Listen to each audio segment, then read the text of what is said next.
Good morning from the small town of Tongue in northern Scotland. The middle window there was my room for last night at the Ben Loyal Hotel.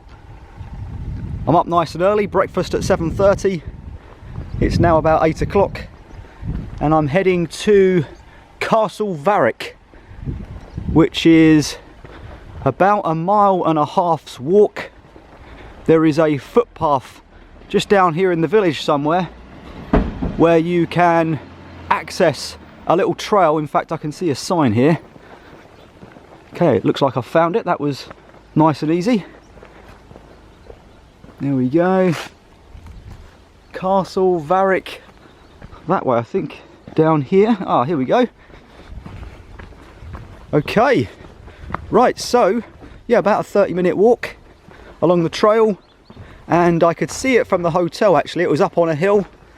But I'm going to hopefully get to it and do a little bit of exploring along the way.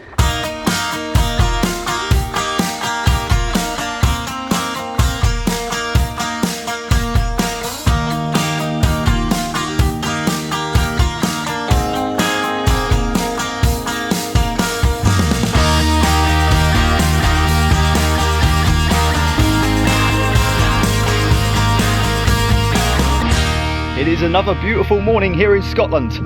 I've been very lucky with the weather, I've got to say, over the 4 days I've been here so far. 4 days left. I am driving the NC500, which is a famous coastal route around northern Scotland. Just over 500 miles in length, and so much to see and do on the way. And even on this trail, check out those mountains up there. Look at that, that's incredible. There are so many mountains and trails and outdoor activities.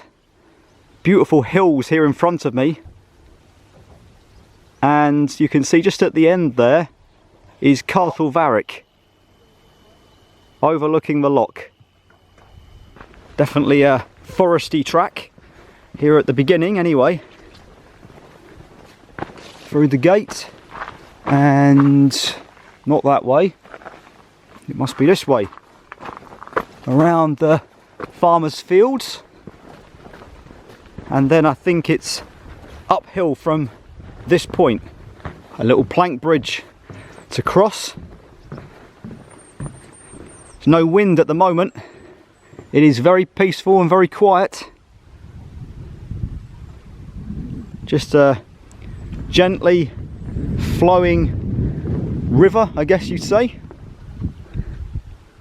I guess that goes out into the loch there.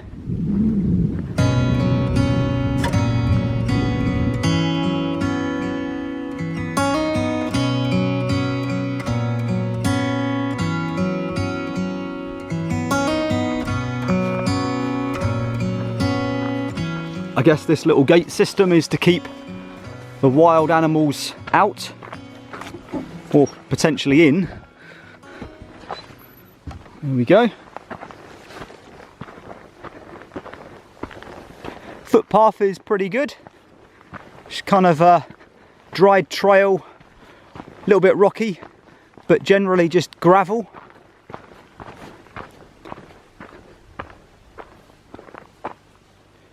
There is the trail.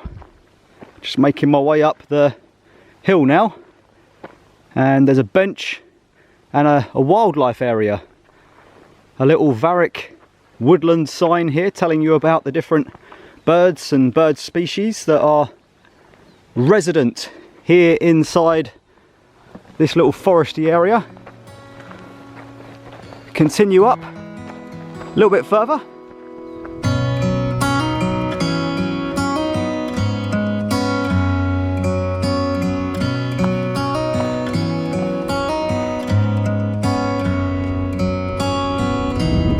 Castle Varrich is a mysterious structure, no doubt about it.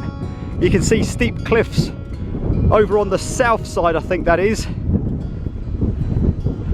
And that's the pathway I just used. The hotel I started the walk at is way back in the valley there, other side of the river. So it's not known exactly when Castle Varrich was built or for what reason. But it's known that it was used in the 16th century, and it's believed because of its location here, surrounded by a steep drop on all sides apart from the one behind me, which is the rock face. It has a really good view of the loch and the sea and the land around it, so chances are it was used as some kind of lookout or watchtower in the past. You see some steps inside it actually, so I wasn't sure if I'd be able to actually access it. It looks like you can, so let's go up a little bit further and just see if we can get inside. Whoa, wind is getting up a little bit now. There was no wind down there. I can feel a bit coming up, and look at that. I'll tell you more about that bridge in just a second, but there is a bridge spanning the Kyle of Tongue, I believe they call this. And yes indeed, you can get up into the castle itself by the looks of it.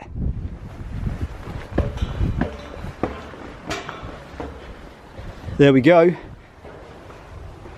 It's believed that the castle had 2 floors, but there was no internal stairs or steps, and that's why I guess they've put these metal steps in place so that people can take a view from the top here.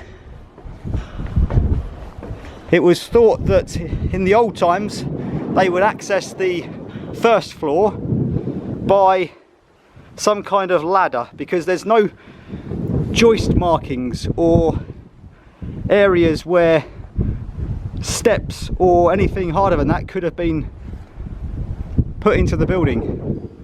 And look at that, once again, right from the top now, overlooking this incredible loch. Wow, all around, clouds covering the mountains again. And who knows how old that stonework is.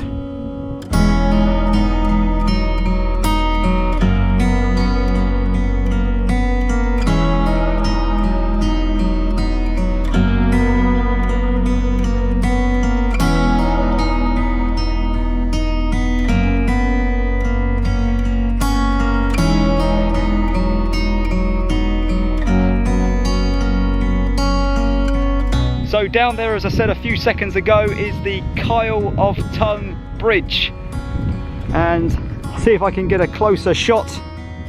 It is about 2.5 miles in length, although you can see this part is a causeway, and then there's maybe a 200-300 metre bridge right there at the end. Previously, before 1971, when this was created, you had to either catch a ferry across the bay here or drive the 10-mile winding road that essentially came all the way around the bay and then back out here. It is the main road from Thurso, where I visited a few days ago, to Durness, where I'm visiting next. So it is an important road, and it is definitely a time saver. I'll be driving across that in just a few minutes time when I head on the road to Durness. Making my way back to the hotel now. Check it out as quickly as I can and then hit the road.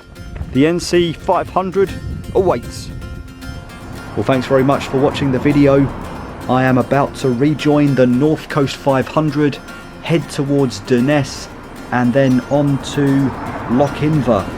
Hopefully I'll see you there. Let's go.